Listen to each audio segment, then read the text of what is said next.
नमस्कार.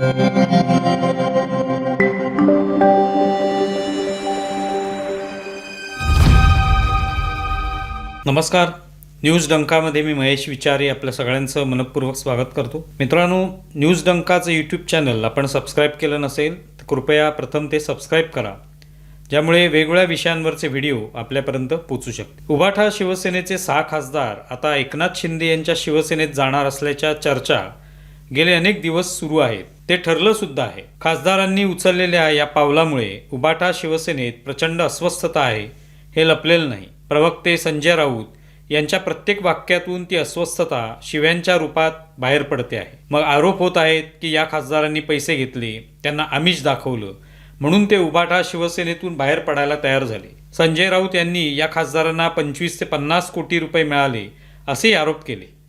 हे आरोप याआधी एकनाथ शिंदे यांच्या नेतृत्वाखाली आमदारांची मोठी फळी शिवसेनेतून बाहेर पडली तेव्हाही झाले. पुढील काही काळ 50 खोके एकदम ओके असे आरोप होत राहिले. डिवचण्यासाठी, चिडवण्यासाठी आरोप ठीक आहेत, नरेटिव्ह तयार करायलाही ठीक आहे, पण त्यामुळे वास्तव लपत नाही. या 6 खासदारांपैकी ओमराजे निंबाळकर हे धाराशिवचे खासदारही उभाठा शिवसेनेला अखेरचा जय महाराष्ट्र करणार आहे. त्यांची सविस्तर प्रतिक्रिया किंवा त्यांची या पक्ष सोडण्यामागील भूमिका समोर आली नसली तरी काही वाक्यातून त्यांनी आपली भूमिका थोडक्यात मांडली आहे. 20 जून नंतर ते आपली सविस्तर भूमिका व्यक्त करणार आहे. ओमराजे निंबाळकर यांनी म्हटले, तेच वास्तव आहे. आपल्याला कोणताही निधी मिळत नव्हता. सत्तेत नसल्यामुळे हात रिकामे होते. या रिकाम्या हातांनी आपल्या मतदारसंघाचं प्रतिनिधित्व कसं करायचं हा त्यांचा सवाल आहे. शिवाय ते म्हणाले की उद्धव ठाकरे आजारी असतात, त्यामुळे त्यांनी आमच्यासारख्यांच्या भेटीसाठी मतदारसंघात येणं अशक्य असेलही, पण आदित्य ठाकरे यांनी तरी आमच्या मतदारसंघात येऊन खासदारांना, आमदारांना बळ द्यायला हवं होतं, पण तेही आलेलं नाही. ओमराजेंची ही उद्विग्न करणारी प्रतिक्रिया महत्त्वाची आहे. एकीकडे स्वतः उद्धव ठाकरे आपल्या अनेक भाषणात हे म्हणालेले आहेत की माझ्याकडे देण्यासारखं काही नाही, माझे हात रिकामे आहेत, माझं चिन्ह, माझा पक्ष, माझे वडीलही चोरण्यात आले आहेत, तर मी तुम्हाला काय देऊ, पण तुम्ही माझ्यासोबत आहात ना. उद्धव ठाकरे यांची हीच भूमिका कदाचित या सगळ्या लोकप्रतिनिधींना बुचकळ्यात टाकणारी असावी. जर आपला नेताच आपल्याला काही देऊ शकत नाही, तो आपल्याला आधारही देऊ शकत नाही, आपल्याला बळ देऊ शकत नाही, तर आपण रिकाम्या हातांनी आपल्या मतदारसंघात काम तरी कसं करायचं. या विवंचनेत जर ओमराजेंसारखा खासदार पडला असेल आणि त्यातूनच त्याने हे पक्ष सोडण्याचं पाऊल उचललं तर नवल नाही. तसं पाहायला गेलं तर ओमराजे यांना आपल्या पक्षाच्या काही भूमिका पटलेल्या नव्हत्या. EVM वरून जे आरोप केले जात होते त्याला ओमराजे यांनी कधीही दुजोरा दिला नाही.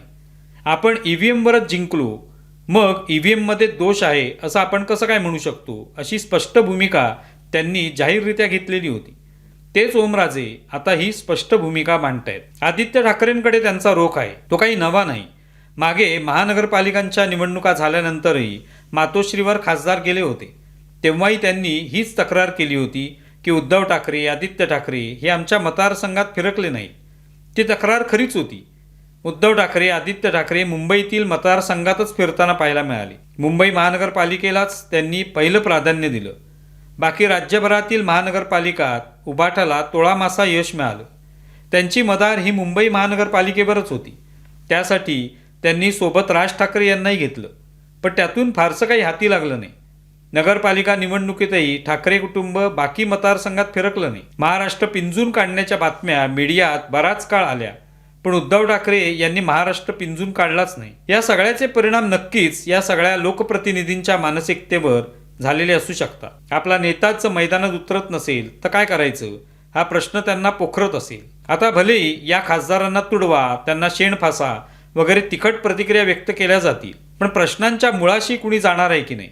त्यापेक्षा महाराष्ट्रातल्या वाटा तुडवल्या असत्या तर कदाचित हे खासदार पक्षाशी बांधले गेले असते. भारताचे पंतप्रधान नरेंद्र मोदी सुद्धा पालिकेच्या निवडणुकीसाठी प्रचाराला येतील. ते एका वेळी एवढ्या प्रचारसभा कशाला घेतात, त्यांच्या चेहऱ्यावर निवडणुका भाजपाला लढवाव्या लागतात, असे टोमणे उभाटा पक्षाकडून अनेक वेळा मारले गेले. पण नरेंद्र मोदी यांनी घेतलेल्या त्या कष्टांमुळेच त्यांच्या पक्षाची विविध ठिकाणी सत्ता आली हे विसरून कसं चालेल. उद्धव ठाकरे, आदित्य ठाकरे जर फिरणार नसतील, मतदारसंघात जाऊन लोकांशी संवाद साधणार नसतील तर पक्षाला यश तरी कसं मिळणार. त्यातून निराश होऊन जर लोकप्रतिनिधींना दुसऱ्या पक्षाची वाट धरावी वाटत असेल तर त्यात त्यांची चूक काय.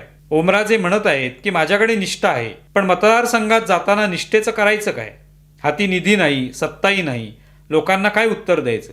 तोंड दाखवायचं तरी कसं? हा त्यांचा मुद्दा योग्यच आहे. खरं तर मीडियाने उद्धव ठाकरे यांच्या भोवती जे भासमय वातावरण तयार केलं त्याचा त्यांना मोठा फटका बसला. उद्धव ठाकरे म्हणजे बेस्ट मुख्यमंत्री, जगात त्यांच्या नावाचे ढोल वाजत आहेत. एवढंच नव्हे तर ते देशाचे पंतप्रधान सुद्धा होऊ शकतात. हे चित्र मीडियाने काही वर्षांपूर्वी उभं केलं. त्यांच्या मुख्यमंत्रीपदाच्या काळात अनेक संकट महाराष्ट्रावर आली, पण त्यावेळी उद्धव ठाकरे मैदानात उतरले नाहीत. हे या लोकप्रतिनिधींनी पाहिलेलं आहे. मंत्रालयातही ते गेले नाहीत. किंबहुना त्यांचा संवाद हा ऑनलाईनच होता. हा तुटलेला संवादच त्यांच्या या लोकप्रतिनिधींना दूर घेऊन जाणारा ठरला आहे. एका मीडियाच्या चर्चेत असं म्हटलं जात होतं की आम्ही उद्धव ठाकरेंची बाजू मांडली, पण उद्धव ठाकरेंच्या पक्षाचं कुणीही प्रवक्ता या खासदारांच्या बंडाच्या मुद्द्यावर बोलायला येत नाही. एकही प्रवक्ता आमच्या चॅनलला फिरकत नाही. मग आम्ही काय एकतर्फी चर्चा रंगवायची का? भाजपा, एकनाथ शिंदेची शिवसेना या पक्षांचे प्रवक्ते जातीने हजर असतात, आपली भूमिका मांडतात, पण उभाटा शिवसेनेचे कुणी प्रवक्ते येत नाहीत. त्यांना आग्रह करूनही येत नाहीत. ही तक्रार या मीडियाची आहे. त्यांचं म्हणणं आहे की संजय राऊत सकाळी पत्रकार परिषदा घेतात तेव्हा आम्ही त्या पत्रकार परिषदा सविस्तर दाखवतो, पण त्या पलीकडे उभाटाची भूमिका सांगण्यासाठी प्रवक्तेच नसतात. मग कशी काय त्यांची भूमिका समोर येणार? हेही खरंच आहे. राजकीय वाटचालीत संपर्कच महत्त्वाचा असतो. ती भूमिका प्रकर्षाने समोर यावी लागते. आता खासदार फुटले आहेत तर त्यामागे उभाटा शिवसेनेची काय भूमिका आहे हे समोर येताना दिसत नाही. संजय राऊत जे बोलतात तीच भूमिका दिसते. यामुळेच उभाटा शिवसेनेची पक्षावरची पकड ढिली होत गेली. एकनाथ शिंदे वेगळे झाले तेव्हा आमदारांचं म्हणणं होतं की आम्ही भेटण्याची वेळ मागितली तर उद्धव ठाकरे वेळ देत नव्हते, त्यांना भेटणंही मुश्किल होतं. उद्धव ठाकरेंच्या याच भूमिकेमुळे घात झाला. आपण बाळासाहेबांचे पुत्र आहोत, बाळासाहेबांचा वारसा आपल्याकडे आहे, मग हे आमदार खासदार जाणार कुठे असा विचार उद्धव ठाकरेंनी केला असावा. पण शेवटी या खासदार आमदारांनी भावनिक विचार करायचं सोडून राजकीय विचाराला प्राधान्य दिलं. आपली राजकीय वाटचाल सुरू ठेवायची असेल, पक्ष नेतृत्वाकडून होत असलेले दुर्लक्ष किती काळ सहन करायचं असा विचार करून हे लोकप्रतिनिधी वेगळे झाले आहेत, हे विसरता येणार नाही. आता खासदारांच्या बंडाच्या बातम्या येऊ लागल्यावर मातोश्रीचे दरवाजे तुमच्यासाठी खुले आहेत. ज्यांना महायुतीत पश्चाताप झाला आहे त्यांनी बाहेर पडून उभाटा शिवसेनेची वाट धरावी असा आग्रह संजय राऊत यांनी धरला होता. पण दुर्दैवाने त्या उघडलेल्या दरवाजातूनच ते खासदार निघून गेले. तुम्हाला व्हिडिओ कसा वाटलाय जरूर कळवा. आमचा व्हिडिओ जास्तीत जास्त लाईक करा, शेअर करा आणि आमचे यूट्यूब चॅनल सबस्क्राईब करा. धन्यवाद.